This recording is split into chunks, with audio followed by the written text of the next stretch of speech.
Hello and welcome to Nostalgia Goggles, a show where we look back at old video games and see if they're still worth playing today. I'm Chris, also known as a retro gaming nerd, and I'm gonna be real with you. I suck at the original Metroid. I used to play it as a kid back at my cousin's house back when I used to visit them down south, and I was just absolutely terrible at it.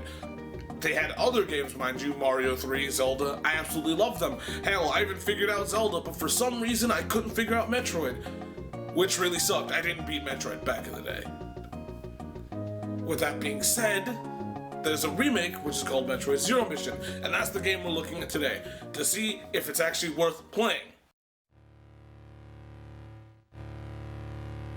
So the story is that a group of space pirates, cleverly named Space Pirates, break into a Federation research facility and steal a sample of a Metroid. The Galactic Federation hires you, Samus Aran, to traverse the whole planet Zebes, and to stop the Space Pirates, including their leader, Mother Brain. You know, simple bounty hunter stuff.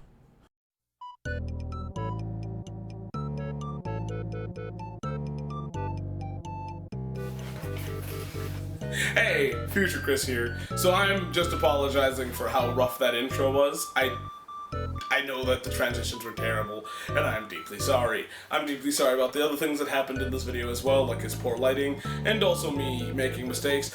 I'm also sorry that I'm doing this segment. I'm just a person that worries about these things. With that being said, I hope you enjoy the rest of the video. Sorry.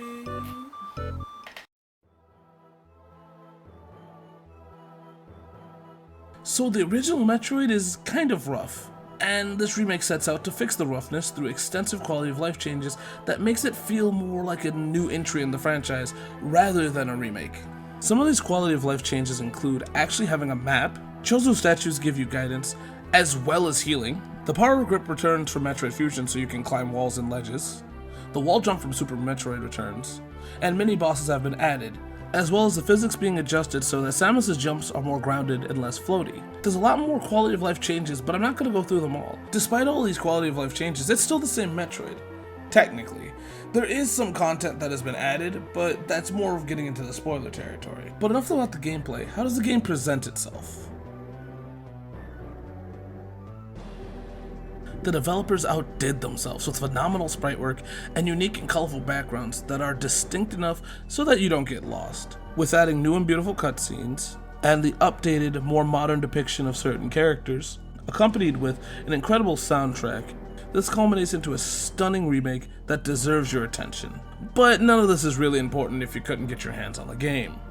With that being said, let's talk about the accessibility.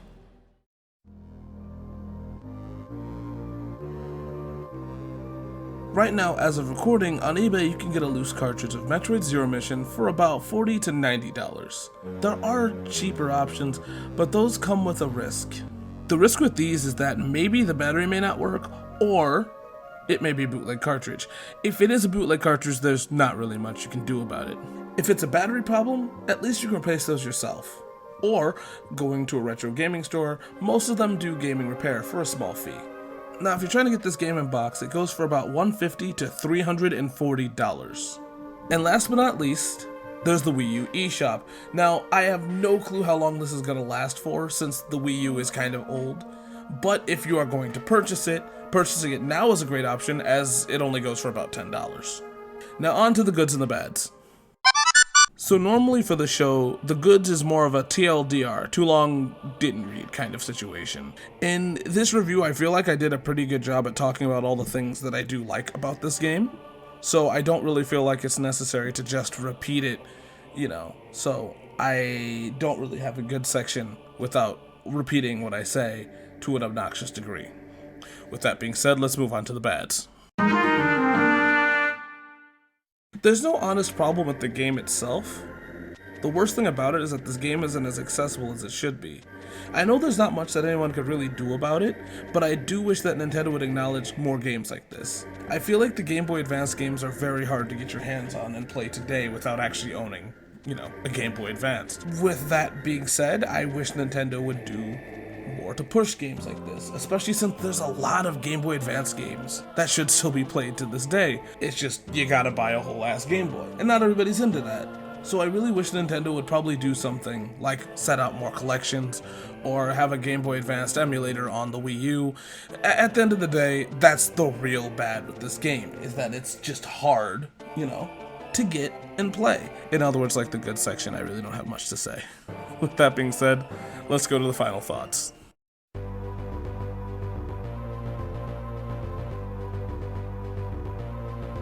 With all that being said, does Metroid Zero Mission still hold up to this day? The answer is yeah, of course it does. There's no real problem with this game. If anything, it actually kind of surpasses the original game. I mean, let's be honest here. The game plays better, sounds better, feels better, but that's also because it's on the Game Boy Advance, which is the biggest problem about this game, is the fact that it's not super accessible. Nintendo does a really, really bad job at making old video games accessible, and that's the most annoying thing about this game. Hopefully, with Nintendo now doing more things to put its, older video games on the Nintendo Switch, which I goofed up in, by the way. I don't know how that happened, but I said Wii U in the bad section. I don't know what's wrong with me. The Wii U has been gone for a couple of years now, but I meant to say Nintendo Switch. With the Nintendo Switch kind of embracing older games, we can hope that there'll be a Game Boy Advance section, a Game Boy Advance thing playable. Hopefully, and when that happens, we should hopefully get Metroid Zero Mission, hopefully, and Fusion. But until that is done, this game is pretty much not the easiest game to get. Worst thing to happen with the game. Go out if you can find a copy of it or other ways to play it, just go for it, especially with Dread coming out. It's a great way to get into the first game. And now I'm repeating myself. With that being said, I'll see you guys next time on Nostalgia Goggles, hopefully. Bye!